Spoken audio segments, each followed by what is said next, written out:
Hello everybody, this is Fernando for the latest Ghosts and Spirits video. My apologies for the delay these past couple of days. I've actually been away on a small trip. Went to visit Corpus Christi the other day, and I went to visit the USS Lexington. So I did a little mini ghost hunt of there as well. So be on the lookout for a new video coming soon with lots of pictures of that. But now I get to go back to your suggestions here for this latest go around. And this one has to do with yet another vanishing hitchhiker of sorts. I've kind of done some of them in the past. This one I was just going to disregard, but then looking at more information about it and then realizing that there's some really good evidence tied to its existence, I couldn't just throw it away. So I wanted to make my own separate video about this particular entity because it has to do with something that you can apparently visit to this day, and you have a really good chance of coming across it. It has a very specific location. The entity has a very specific look as well, and a very specific set of actions. So all those make it a very nice suggestion in order to go visit, because if you do so, you do have a great chance of seeing this thing. And what I'm talking about is what possibly could be the mother of all vanishing hitchhiker tales. It has to do with an entity known as the Resurrection Mary. So you're looking at a drawing of it here. Now, what is the Resurrection Mary? Basically, it's a vanishing hitchhiker tale that happened sometime in the 1930s, at least based on the idea, because there are several suggestions of who this entity was, but at least based on the most common one, it's the idea that sometime in the 1930s there was a poor young girl who happened to be at the wrong place at the wrong time, and after getting hit by a car, she has become a vanishing hitchhiker of sorts there in her area ever since then. So you're talking about something almost involving a good 100 years or so of people seeing her to this very day. So lots of fascinating stuff around it, along with some physical evidence, if you are to believe the tales tied to it, about her existence. So again, what is Resurrection Mary? Well, you have to go back to the 1930s if you follow the most common known tale associated with it. Sometime in 1930s, in the late 1930s in fact, there was a young woman who, at least again based on the most common theory about what her name was, it was named Mary. And she was there, just a young girl, out on, I guess, a date of some sort. And when she was with the date, whoever this date was, it was some nameless boyfriend. They were at a location called the O. Henry Ballroom, which you're looking at a picture of here. Back then, it was called the O. Henry Ballroom. Now, it's called the Willowbrook Ballroom. And what makes this place so fascinating is that, again, you can visit this place today. It's located there in Willow Springs, Illinois. But you can visit that location, and that's where, if I guess if luck is on your side, you can see this entity there because of what happened to her. So that fateful night, she was there dancing with her nameless boyfriend. They somehow got into some argument of some sort, and then she stormed out, but he did not happen to go after her. Instead, he just let her go. And so the way the story goes, she was either walking back, I guess, to her home, or she was walking at least away from the O. Henry Ballroom, maybe to let off some steam. But unfortunately, some other driver happened to be right near her area. It was a cold, dark winter night, and rather than being able to see her in time, this driver just basically hit her hard, and she was killed right there. The place, by the way, is called Archer Avenue. That's the location of where she was purportedly walking when she was hit. Now, whoever this driver was is also someone who is nameless. Nobody has ever been able to get a face or a name tied to this hit and run driver, because this driver, whoever he or she was, apparently got out, went to inspect and make sure if something could be done. Maybe Mary was already dead by that point, or she was either left there to die. But in either case, this driver decided they were not going to stick around and get in trouble for this. They just up and left. So it is definitely an air of mystery there with regards to who this driver was, because to this very day. They may even still be alive, not likely, but still, we're talking about someone who got away with a hit and run, and later with some kind of death on their side because of because of the way that they drove and didn't pay attention to what was in front. There may also be the chance, though, that Mary may have been out in the middle of the road. Who knows? They were the only witnesses.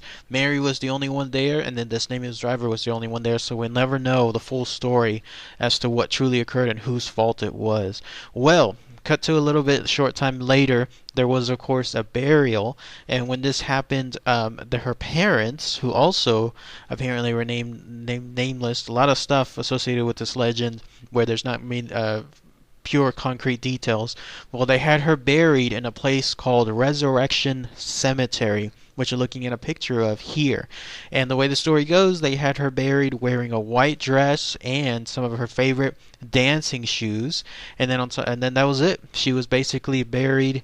And what's interesting is that place, that Resurrection Cemetery, is of course still there to this day, and it is yet another location that you can visit if you want to do a little ghost hunting, and you have a really good chance, in fact even more of a chance, of seeing her there. This is the reason why, because ever since this has happened, ever since the accident occurred, the tragedy of it, and then finally her burial, these are the stories that are tied to it. There have been many sightings and encounters. We're talking several dozen sightings. I mean, there's even a website associated with the encounters that people have had with Resurrection Mary. That's why I picked this story too, because if you just had maybe one or two encounters, that's pure happen chance. But if you happen to have a whole bunch of them, then you have a really good basis of this being true. Like, this is actually something that people have described, and what's unique is that every single one of them pretty much describe the very same thing. Not just, of course, the overall basis, but down to the minute details. For example, there's the usual stories where it's always either a cab driver or some guy. It seems to be that she seems to frequent guys that are driving by themselves. But the idea goes that, as happens to be at night, it's usually a cold night as well, they see this young girl, whoever she is. She either has some kind of white dress on or some kind of white slip on of some sort. She's not wearing a coat when it's supposed to be, of course, very cold. And so they stop by and they try to pick her up, and she does. She actually jumps in to their car or into their cab, and then either speaks with them or just remains quiet. And then afterward, she tells them some way that they needed to take her to her home.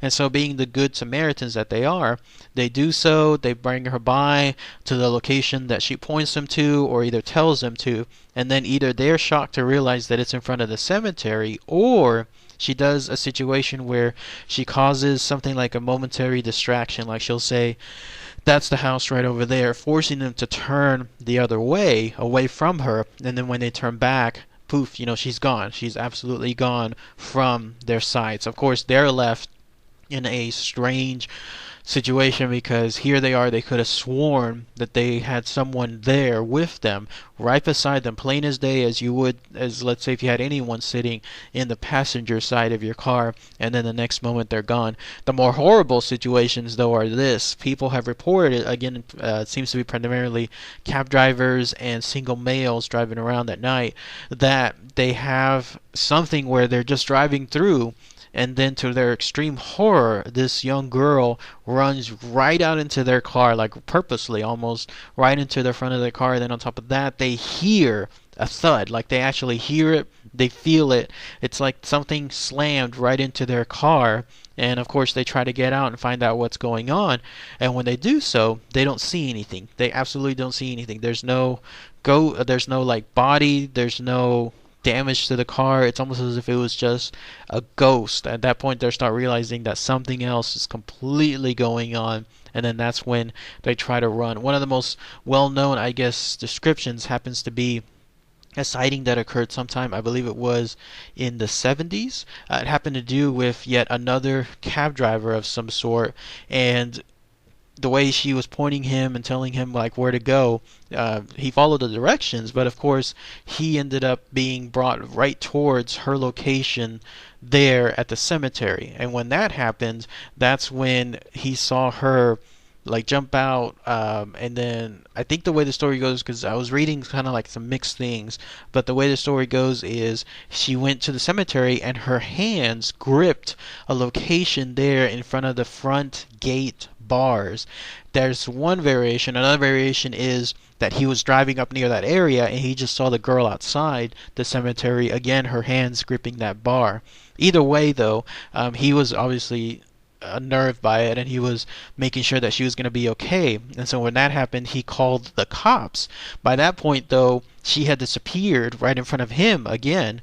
And when, like all the other tales tied to her, and when that happened, the cop came by. He wasn't seeing anything. He went to go inspect that location, though, to where the guy said that she was standing in front of the cemetery, and that's where you'll see this. Apparently, that location, there was a burned section of some sort. It looked like handprints had seared the actual bars themselves, as if whoever was gripping it, whatever they were, their touch was so hot that it actually seared the bars themselves. Like you can actually see the ridges from the fingertips or the fingers themselves.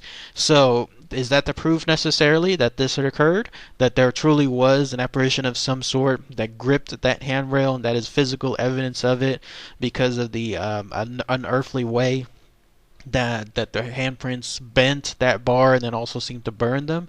It's up to you to decide. Unfortunately, it's no longer there anymore because there was a lot of people that went around that area to try to see that set of bars, because they too, just like I would be interested in seeing it in person and then trying to I guess take pictures of it, maybe examine it closely, but the cemetery was not having it after a certain point, and so apparently they took it down. But at least we have some of the pictures left over of it as well. Now, the cemetery did provide another story with it. They said that it was actually some truck that backed up to that gate, and it bent the bars, and so that's why the bars are bent. And so whoever did that tried to make sure that they could put those bars back in place, I guess, so that way the cemetery wouldn't charge them. But that made things worse because they tried to place them back in a straight line by searing them or making them very hot by some kind of I guess spark or whatever, flame of some sort. But it just made things worse, and that's why the bars looked the way they did. Now, does that still throw out the idea that this Resurrection Mary could have been there still beside the bars, or could it be just pure coincidence that she was there, or even at all? It's up to you to decide. But again, the cemetery has a ready-made story for it, like an official real evidence story. But otherwise, that's what the guy was stating. And the idea that, again, he witnessed it, and then a police officer witnessed it as well. Not the ghost, but saw the information afterward with the guy stating that's where she was, and then by pure happenstance it happens to be with those bars. That's way too much of a coincidence to me. So very, very fascinating stuff. Otherwise, the other information tied to Resurrection Mary, there's one more tale as well, and it happens to be with like the identities of who Resurrection Mary is. You have to go with two theories. One is that there's a woman by the name of Mary Bergovi. She apparently died in 1934 through some auto accident there in Chicago Loop, but that's a little bit of ways. I don't think that was near that location, that avenue that happened to be near that ballroom. So who knows if that's the actual place. But another one that seems to be gaining more traction is the idea there was another girl, someone by the name of Anna Norcus, but I guess her middle name was Marija, which I guess you could kind of tie it into something as Mary instead of Marija, because if you just take the M-A-R-I part of Marija, then you would have Mary. But she apparently died in 1927 on her way home from the O. Henry Ballroom. So it seems to be like she's the one that is actually more linked to this vanishing hitchhiker urban legend. So that'll be fascinating to hear. If anyone else has more information about who Mary might be, that would be really, really awesome. But otherwise, those are the two prominent theories as to who this Mary was. Both of them, of course, tragic circumstances, but still, if you have someone else that has more evidence otherwise, that would be really, really good to hear too. So what do you guys think? Resurrection Mary, one of the most prominent, probably the mother of all vanishing hitchhiker tales, at least here in the U.S. You have physical evidence in terms of the bars no longer there, but still they were there for quite a while, and a lot of people linked it to Resurrection Mary. You have multitude of tales, you have dozens of them from people stating that yes, they saw Resurrection Mary, all of them following the same guideline, that it was a young girl, she was in a white dress, white slip of some sort, and then she had blondish hair. They even were able to state that on multiple occasions that she had a small purse as well. Too many circumstances, too many the same people describing the same thing, completely different from one another in terms of the guys. They wouldn't know each other.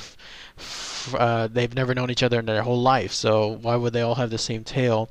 And then also you have a very specific location, both either the cemetery and also that ballroom that seemed to house her visitation. So all fascinating stuff. So if anyone has any more information that they would like to share, Resurrection Mary, if anyone lives near that area too, that would be really awesome here. It's bound to be people that know that place there in Illinois. I forgot to say where it was. It was Justice, Illinois. That seems to be an area southwest of Chicago where this stuff occurs. So if anyone has tales of it, they know people that may have encountered her, that would be really awesome to hear too. So, all right, everybody. Thanks again as always. Take care.